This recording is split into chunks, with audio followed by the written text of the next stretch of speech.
The origin of the chemical ingredients that made life possible remains one of the great questions of science. Long before there were oceans, continents, or a breathable atmosphere, the Earth received a constant rain of materials from space. Micrometeorites, comets, and interstellar dust transported carbon-rich compounds that are now considered fundamental to the chemistry of life. If you're interested in the fascinating world of astrobiology, don't forget to subscribe and like this video. Your support helps us continue exploring such intriguing topics as this. Let's find out together how the ingredients of life were formed on our planet. A recent paper published in the Astrophysical Journal proposes an unexpected way to address this issue. It is about making cosmic dust in the laboratory under controlled conditions that mimic the environment of aged stars and regions where new solar systems are born. This approach offers new perspectives on the formation of essential chemical compounds.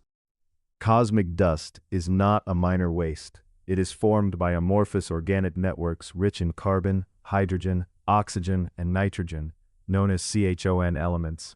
Each grain of dust retains a physical and chemical record of the processes that originated it, making it a chemical archive of the universe.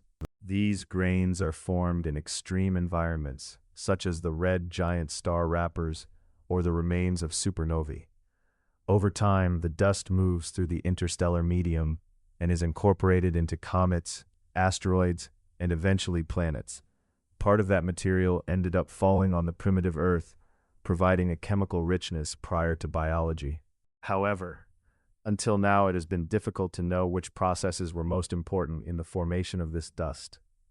Distinguishing between the impact of energy particles and the long periods of warming has been a complex task for scientists. The new study seeks to solve this uncertainty. The experiment developed by Losurdo and Mackenzie simulates the space environment in a glass container, using gases such as nitrogen and carbon dioxide, and applying high-voltage electrical pulses.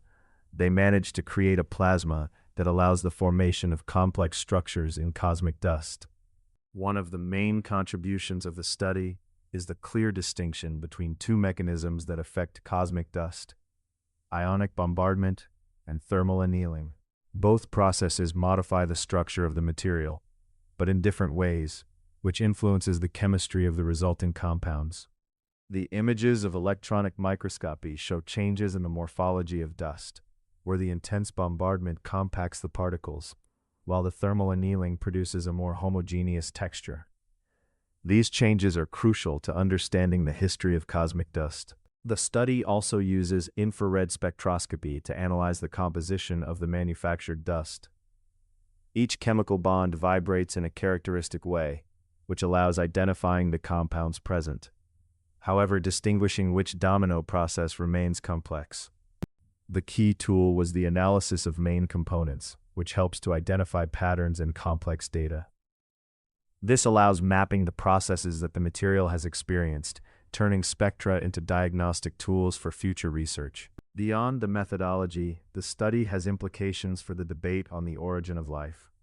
Understanding how complex organic networks that arrived on Earth were formed helps to assess how advanced these compounds were before their arrival.